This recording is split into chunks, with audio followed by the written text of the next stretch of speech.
Presenting the Chamber's report for us today will be Rob Black and Ted Abernathy.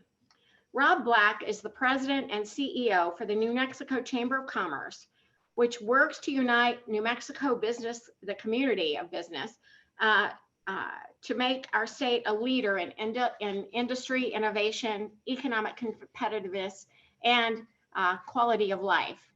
Rob is an experienced professional in community relations and public affairs with over 20 years of experience in public policy and advocacy. He's also skilled in grassroots organizing, crisis communications, coalition building, and international relations and management. He received his bachelor's degree from the University of New Mexico and his JD from the University of California. Ted Abernathy is the founder and managing partner of Economic Leadership, which is an economic development and strategic planning consultancy that currently works with over a dozen states to develop economic and workforce strategies.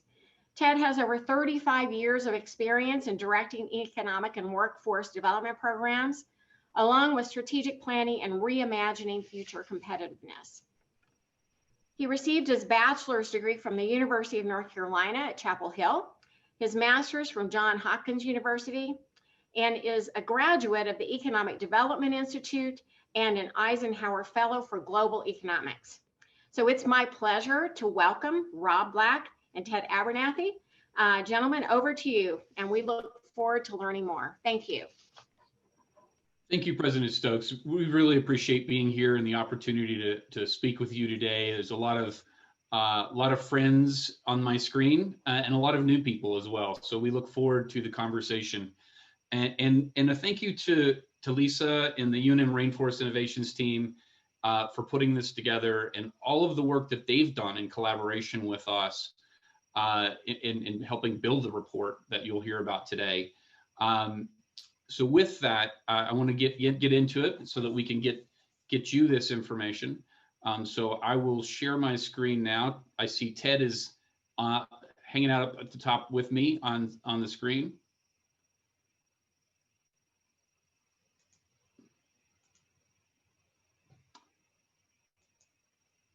And I want to make sure, I think you can see that. So this is, again, this report was something that we at the Chamber have been talking about for some time and really felt like there needed to be a plan for the state. We started looking at how we wanted to, who we wanted to help us build that plan out. And then last spring when COVID hit, we had to reassess kind of our direction. We decided we needed to do something that was very quick, that was focused on competitiveness and how to get New Mexico moving forward so we did not lose a decade like we did in 2009. So with that, we worked with Ted and his team. We put together a working group that was made up of folks from UNM, from New Mexico State, from various departments, with labor, with our economic development organizations around the state, to build out this research project to really analyze New Mexico's competitiveness.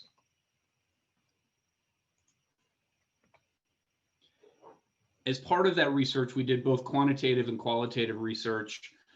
We surveyed almost 700 business leaders. We conducted 7 different focus groups around the state.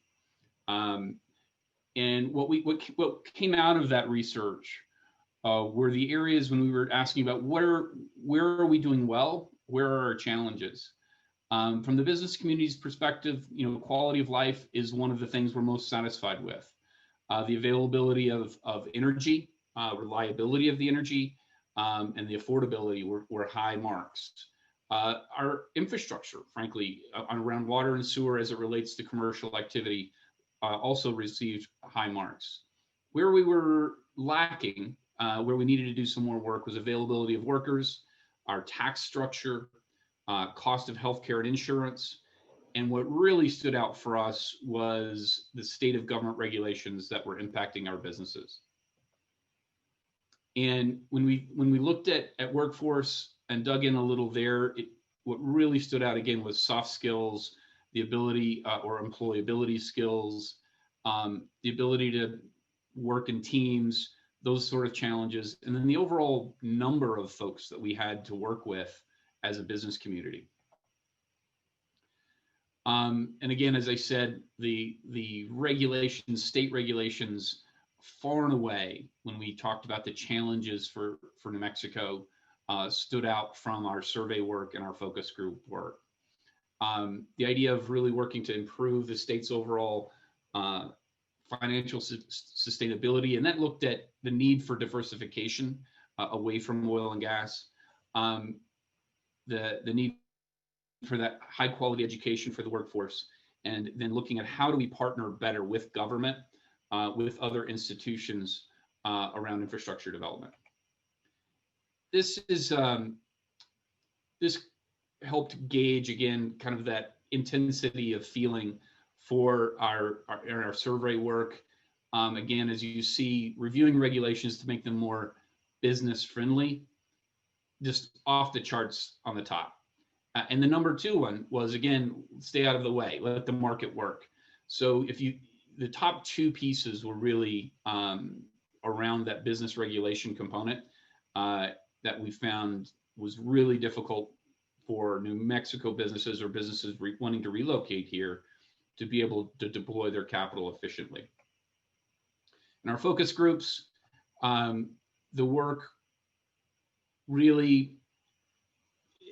workforce piece of it really stood out. And then the overall business climate, again, that was reinforced by around how our tax structure looks and what our regulatory structure looks like. That we need to be taking better advantage of our innovation assets, again, whether it's our research institutions, our laboratories, and how do we create that entrepreneurial infrastructure that I know that the Rainforest Innovations team is so busy doing, but how do we better connect that with kind of the broader business community? How do we leverage the good work that is already happening to build out that innovation space? Again, the interest and importance of diversifying the economy and looking at where we have those strengths. Our Senate Teresa border is something that we think is one of the most important assets, and that was showed up in the focus groups. Outdoor tourism, the importance of being able to reshore and nearshore manufacturing, and I think the idea of green shoring as well. Again, going back to the energy infrastructure that we have in New Mexico, and the ability to produce a kilowatt of renewable energy as cheaper than anybody else in the country. And then what are the changes that are going to be happening? This again coming out in the focus group. What are the changes that are going to be happening post-pandemic that create opportunities for us, but also maybe a threat? One of the things coming out is overall federal budgets are going to be really tight. We're afraid as we kind of come through this cycle, and the deficit may become more of an issue. How does that impact our labs and government spending? The other piece that is this concept in New Mexico of, we've said here is a state of mañana, or a lack of, how do I say this? A lack of intensity or urgency around the types of things that we need to do to make the changes for New Mexico to move forward. And then increasing the voice of business. And that means, I think, across a variety of spectrums, as it relates to the coordination, as it relates to working with our government officials, and that level of collaboration that we need to have to be successful. And with that, I'm going to turn over some of the competitive analysis and kind of recommendations that came through the process over to Ted, and Ted's going to move us forward. Ted will let me know when to change the slides as we go forward. So thank you, Rob. It's a pleasure to be with everyone today, and with you, President Stokes. I was on something with the president of North Carolina State University just a few minutes before I came on here. So today is my university day. I'd like to say two things before we start about this. For those of you who are just hearing about this plan or hearing the details of the plan for the first time, it's a competitiveness strategy. It's from the business point of view. It's not a positioning piece. So we weren't trying to list all the good things that New Mexico has going for it, and there are many of those. It's also not an economic development strategy. Secretary Keys will be working on that, so it doesn't have targeted industries as such. It doesn't say those kind of things. More and more today, corporate decisions are driven by data analytics. And those data analytics allow people, right or wrong, to make assessments of places as they look at data. So, and thanks, Rob. So we spend a lot of time with different states looking at how their data looks, what the data analytics show, and then go into those states and talk to businesses like we're done here.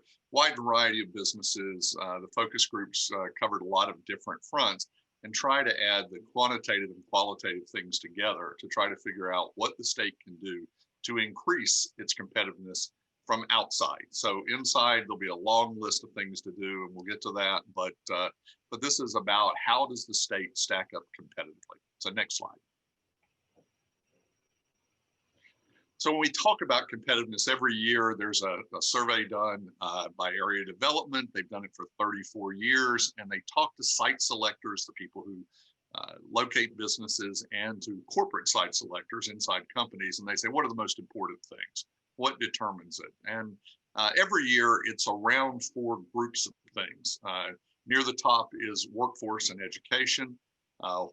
What is it that you can do to have the right employees, the right trained employees? Physical infrastructure. Roads still matter. It's always near the top of the list for companies, but water and sewer, and nowadays broadband more than anything else. Business climate, and Rob talked a lot about that. Do you have a tax structure, a regulatory structure, a legal structure, and a way of doing business that makes you competitive with other states? And then innovation. Do you have ideas for new growth? Do you have the research universities? Do you have the labs? Do you have an entrepreneurial ecosystem that drives new company thoughts? So growth in the area. So every year these things look similar. There are a few things that move up and down the list, but around those 4 buckets are where we always look to see how a state's doing. Next slide. We also look at all the rankings, and I know this is a little bit of a cumbersome slide. It's one that our company does every year. We take a look at all those rankings that Forbes and CNBC and chief executives and others do, and we average them over a 3-year period, and then we plot them against how states are actually doing. Are the rankings really predictive of how a state does? And we look at the state's job growth and its wage growth and the growth of its economy measured by the state GDP. What you see on the chart here is down in the left corner, the ones in green, those are the states that always show up at the top of the charts and have really strong economic performance.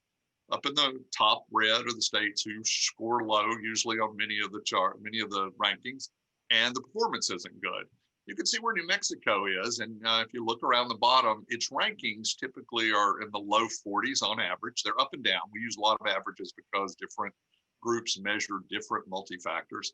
But if you look at the statistical rankings on the other axis, New Mexico is actually performing better than its rank, which tells us a couple things. One is the rank's going to go up in the near future because a lot of these things are built on 5-10-year changes in the actual statistics, but also that maybe New Mexico is not getting its due for how good the economy is performing. Next slide.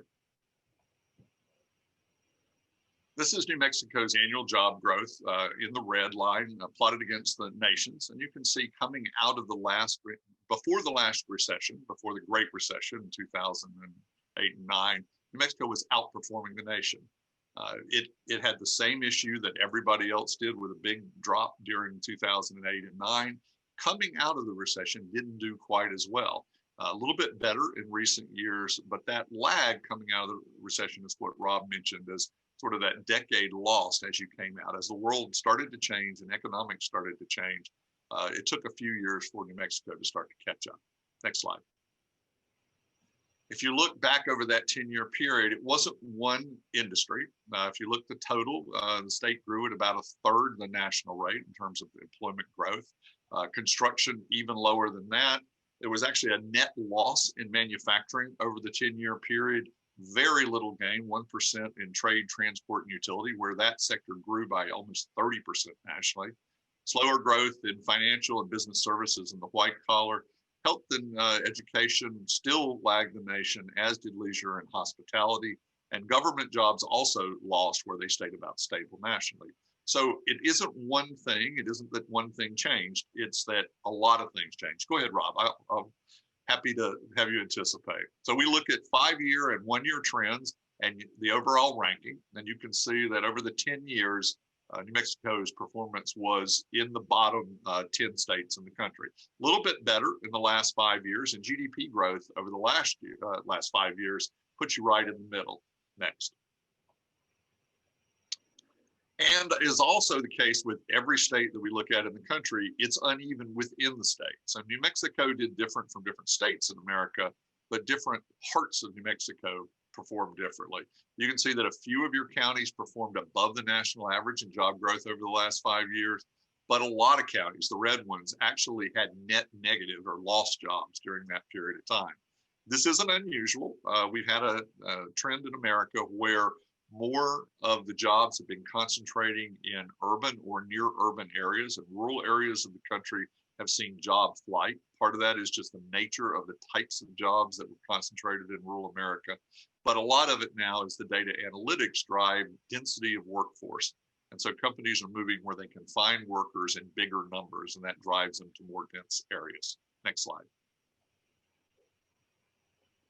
We then started looking at some more geeky things, and I saw in the chat box before while Rob was talking, are everybody going to get the slides? And absolutely, we want you to have the slides. We want you to have more of this data that's in the report. This looked at the workers' job changes over the last 5 years and the earnings of those jobs.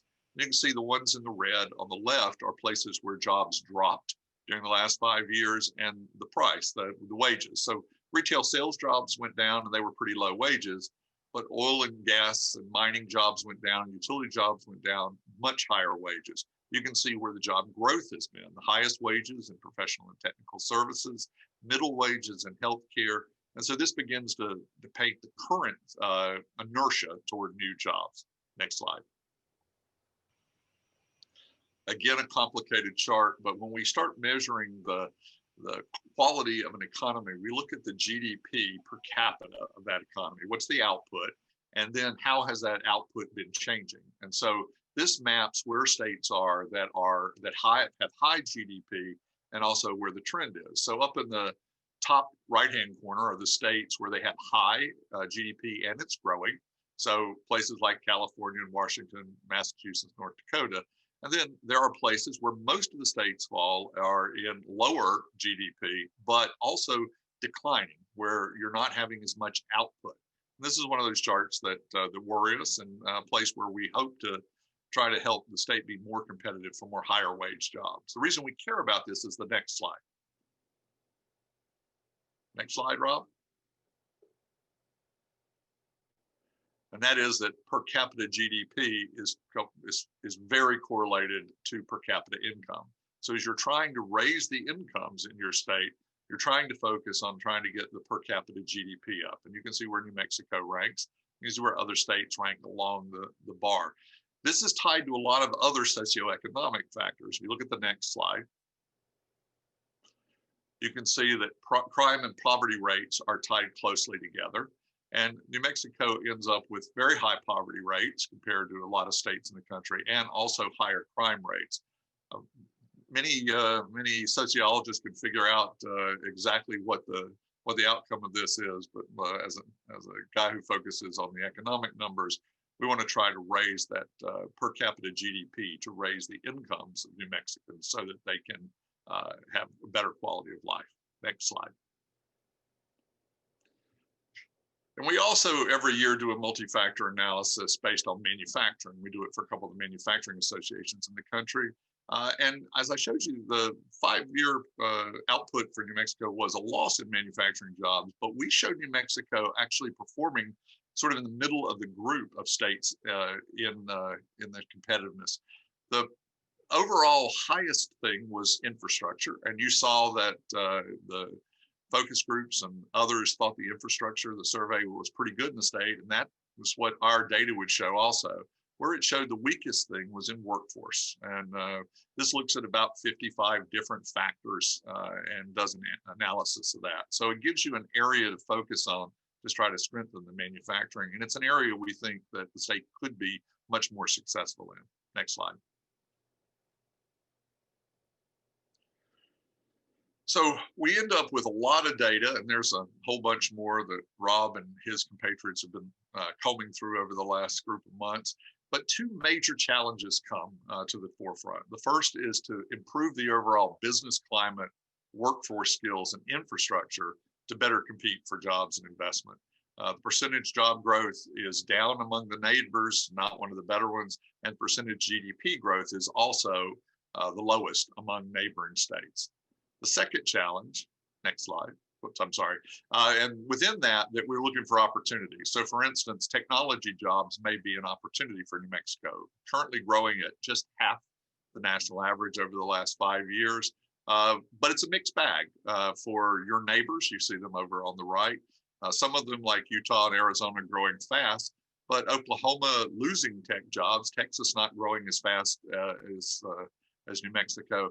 So we think this is an area where with the strong universities and the federal labs, that technology might be an opportunity, especially if you can take the quality of life, especially the outdoor recreation, other quality of life pieces and the affordability, and turn those into an attraction for companies. Next slide. The second challenge is very simply to grow the working age population. Labor is still the key factor in growing business, and trying to get more workforce to the state is very important. If you look at the projected population of working age, you can see that the working age population is actually projected over this decade to shrink here. It's also expected to shrink in Oklahoma, growing elsewhere. And you can see on the chart, most counties in the state are seeing overall population growth projections in the last 5 years down.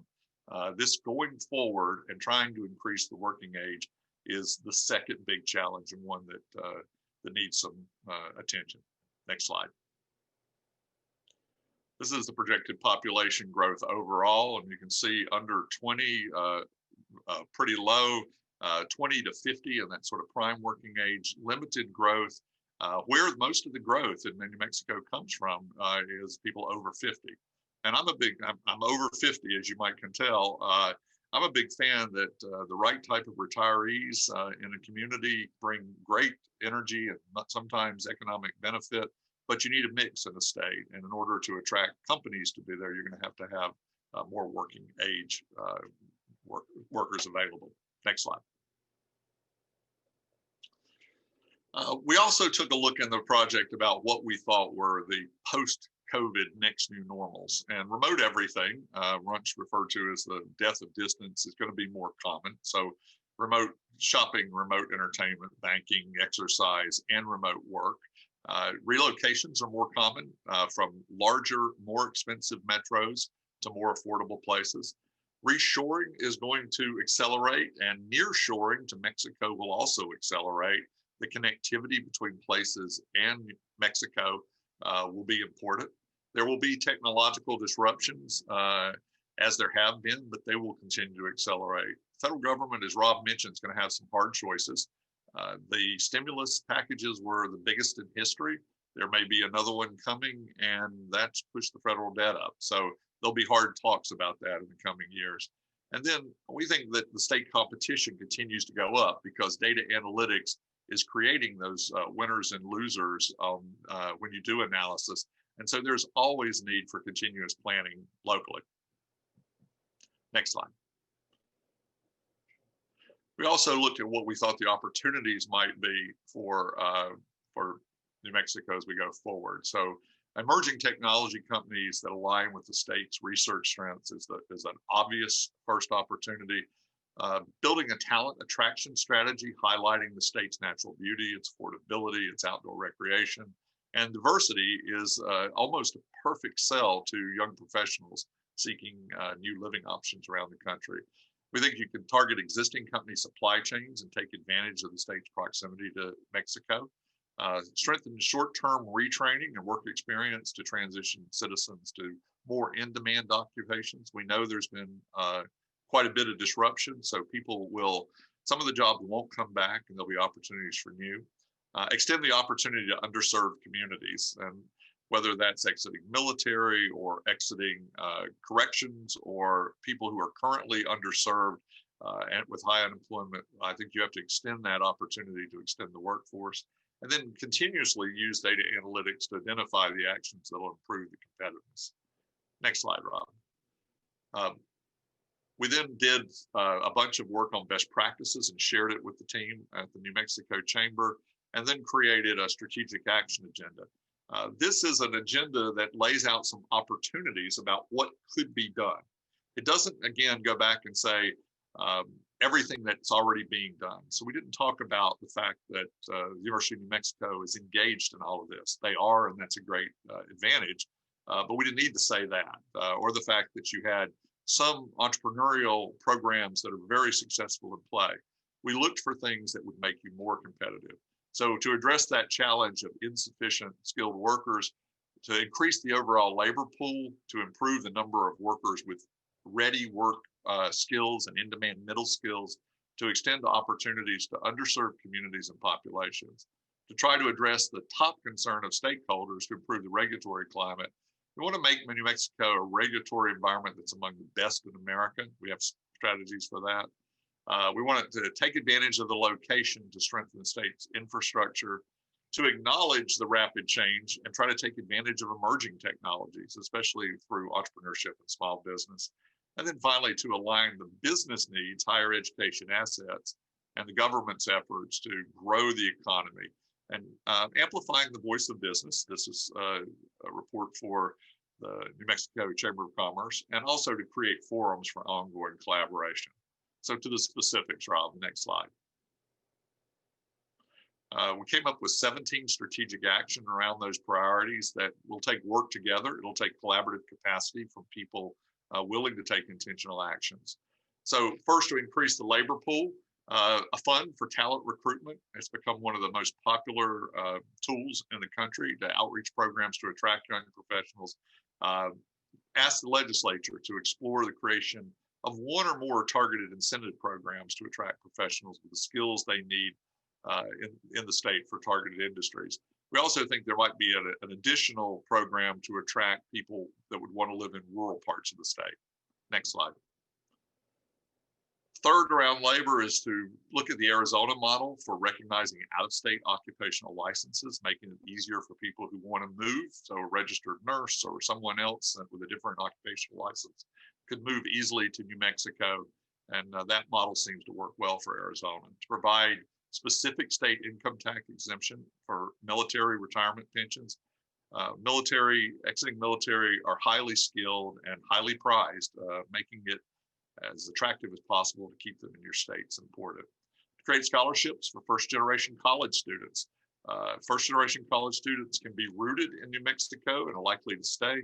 And then to target workforce training and job placement for ex-offenders. There are states now that are using work keys and other strategies to make sure that people that are exiting the prison system are ready for work. Next. We also like to replicate the Arkansas and the South Carolina and some others Be Pro, Be Proud program. It's designed to change high school students and their parents' perception about technical skills in manufacturing, construction, energy, utilities. This is that big gap in middle skills that everybody talks about. In those states, the centerpiece are mobile workshops that travel all the state high schools. They're very visible. But having more of New Mexico's children wanting to be in those middle skills, good paying jobs is a key. Create a grant tuition program for the community college system, for anyone pursuing a STEM field that agrees to stay in the state for a while, for a specific number of years, and promote more statewide participation in the Certified Work Ready Communities program. Some of these programs work well around the country. Some don't work as well, but a strong one would be something that would help the state. On the regulatory side, so the trick here is it's not one regulation. It's not what's this one regulation we need to change. It's to look at regulatory efforts across the state. So create a governor's office of regulatory reform to implement the requirement that all state agencies do a comprehensive review to try to make the regulatory requirements business friendly. Then to conduct a review of the taxes that stand out as currently anti-competitive, such as taxes on construction labor, manufacturing equipment, weight and distance taxes. Those are the things that when you're doing an analysis of which states you might want to put your company in, those are the ones that pop up and they say, okay, well, we won't consider this state for this. And then to conduct an annual business satisfaction survey so you keep your finger on the pulse of what it is that's impacting the business climate. Next. To enact enabling legislation on the infrastructure to allow for public-private partnerships. Not all, but good ones that are available are something that you ought to have as a tool to create a specific rail spur economic development matching grant loan program. Lots of states have this. You have a rail system that could really create more sites that were rail ready, and having a matching fund would help that. Create a competitive rural development grant fund to help rural communities support economic development. Rural communities in America, one of the reasons they don't grow as fast is their product's not as competitive. Traditionally, if you look at the things around product development, like buildings and sites and water and sewer and broadband, rural communities are disadvantaged. Let's look at a grant fund that might help make more of them more competitive so that we can expand the prosperity. Next. To fund entrepreneurial development and job creation in small business, particularly in rural parts of the state. Small business is critical. There's not a lot of recommendations on this because you already have an ecosystem for entrepreneurial development that's pretty well defined. Extending that more out into rural areas in New Mexico is the major recommendation. And then amplifying the voice of business. Public-private event nationally or annually to try to bring leaders of both the public and the private sector together to focus on these competitive issues every year, not every 10 years, not every 5 years, but every year, to start looking at this and trying to find joint ways for the public and private sector to work together to make this more competitive. So those are all initial recommendations. I'll go ahead and tell you the interesting part about presenting this, Rob, is that whenever someone says something in the chat, it pops up in the middle of my screen. I think we've had 28 questions so far in the chat. So they're coming fast and furious. And given the last 6 months of work in New Mexico, I wouldn't have expected anything less. So thanks for the ability to present the plan.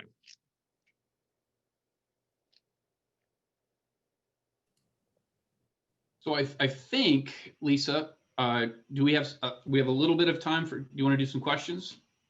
We have a little bit of time for Q&A, so if you'd like to pick some of the questions in the chat, that would be great to address. Rob, have you looked through them? No, I couldn't see them while I was doing the screen share, so I'm going to look. Me either. So I tell you what, you start at the top, I'll start at the bottom, and we'll see which ones we can cherry pick. Sorry for all you people in the middle. Well, you know. Yes, there's questions about internet service. The good news, I think, for people with poor internet services, I would expect a federal bill this year with some infrastructure funding. So I think having your representatives and senators really tuned in to an infrastructure opportunity, I think a lot of it will be targeted at rural America. So I hope that there's the ability for the state to work on improving that. But it's necessary. It's as necessary as electricity or water and sewer to be competitive these days. One of the questions is, can folks get a copy of your slides? Is that Sure. something we can make available? Okay, thank you. Absolutely. We'll get you that, Lisa, so you can share with the group. Yeah, people have put out several things that are already working, and I absolutely agree. You know, it's true that everywhere we do analysis, there are lots of programs that already work. The question is, can you identify them and scale them at your state level? So if they work in one place, can we get to the point where something that's working well in a county in eastern New Mexico is exactly what a county in western New Mexico wants to do? And so I encourage that sharing. One of the things we typically suggest to chambers of commerce is that they do some best practice reports every year on individual topics. So Ted, one of the areas that was raised is the poor quality of our educational outcomes, especially K through 12. And I think it goes back to that slide where it's, both the poverty overlay with crime as well. And I think just wondering why the K through 12 portion didn't get into kind of the analysis. I think probably the short answer, Rob, is you wanted it fairly quickly, and diving into K-12 is something. We did one for Alabama that took about a year and cost a lot of money because every district's a little different. So I think it's worth looking at. I've noticed several people have suggested that crime and K-12 are real issues, and I agree with them. They're real issues at the state level.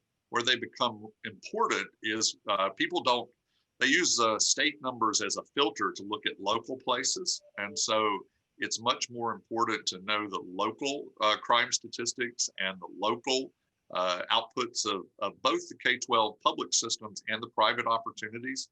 So all of those things are important. I agree completely with that. It's a little more nuanced because we were looking mostly at the state level. They tend to be a little bit more at the local level, pretty differentiated around the state. But it is certainly worth trying to have that. And I think that as Secretary Keyes does her economic development strategy, there's a lot more capacity to look at the granular level at local communities. And there's one question: where do you place tech transfer? And it is something that we talked about in that entrepreneurial space. But Ted, I'll let you kind of go into that.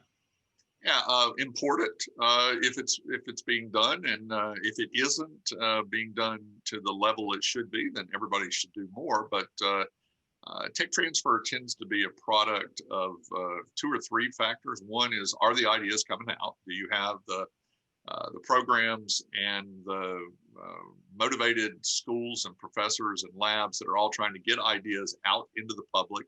And then second, are the resources and the support there to convert them into something locally? And what we heard was a lot of ideas coming out and pretty good support. Everybody has the same issue nationally, which is there's not enough risk capital.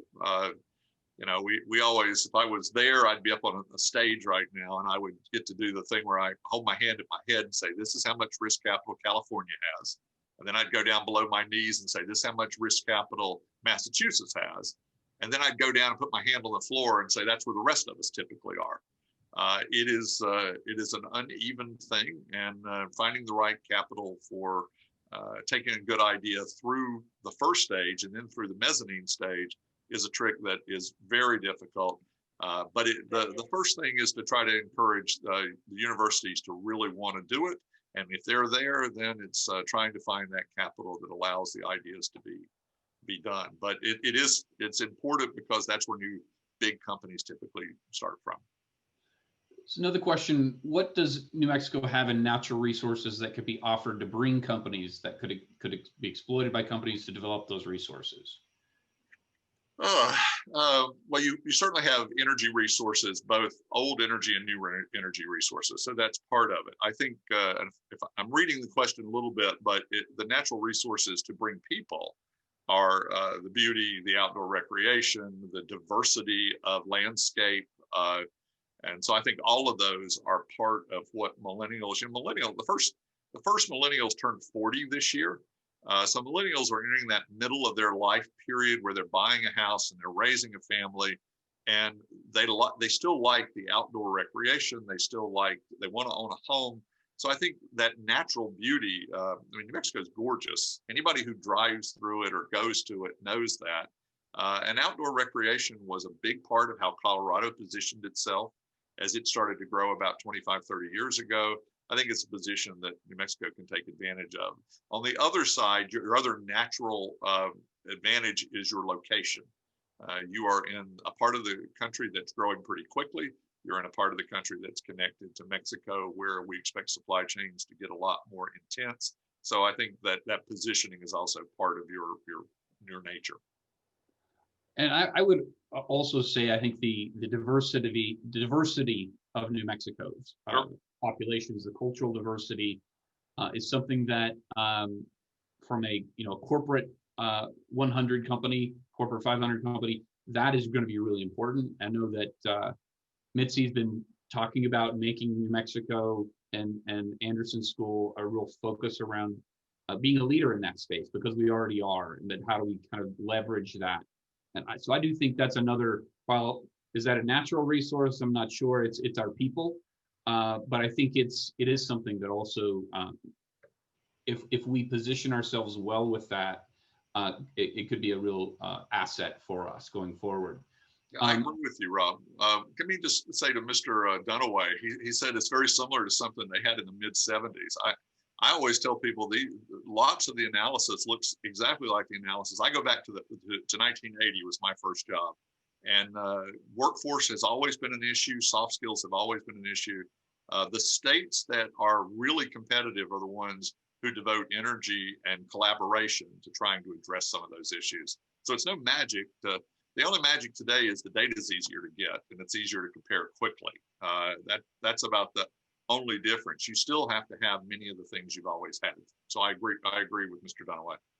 And I Ted, I would say, I mean, you mentioned a word that I think is really key to this, and I think it goes to the leadership of the folks who put this together today with Lisa and President Stokes. It's collaboration. And the need to utilize the resources we have within our research institutions, within the lab infrastructure. You are natural places to bring people together and to have that intentionality around these efforts. And I think that's something that we often in New Mexico, we have great people doing great work, all in parallel tracks, not knowing what other people are doing. And so if we can get in the same rowboat and row it the same direction, I think we can really move forward. But it's that collaboration piece, the intentional collaboration, I think that could really benefit New Mexico. Yeah, there's a strategy called a collective impact model that came out of Stanford some years ago that tries to figure out how you get groups that are all well-meaning but not aligned. And so having common agenda, having measurable common measurements, having clear communication, and having the collaborative capacity to bring their actions together on a regular basis. It's okay. We always tell people that building competitiveness is a lot like building a habitat house. Everybody's got to know what their job is. There's got to be a plan to get to the end. It doesn't mean that everybody has to love each other and meet 4 days a week and do all of that. But each group working has to work toward a common goal at the end. And there has to be that foreman at the Habitat House that tells you, okay, today we're doing roofs and your job's shingles, to try to bring that together and create a product. So there is no doubt that people do these kind of plans all the time. And sometimes they don't work at all. But there's a lot of evidence that, and Rob, I ran the programs in the Research Triangle region back a decade or so ago. We started with a plan in 2000 that really pulled from the plan that was started in the 1950s to build Research Triangle Park. Well, in 2000, we started a collaboration plan that aligned a lot of the clusters around biomedical that are paying off today, or informatics. So those kind of plans, if you build the collaborative capacity to carry them out, is when they have success. It's when you don't do anything about them that they sit on a shelf. And the only person that won was the person who got paid to write them. And I'm sure hoping that's not where we're headed this week. Well, this has been a great conversation, and let's take a short break now.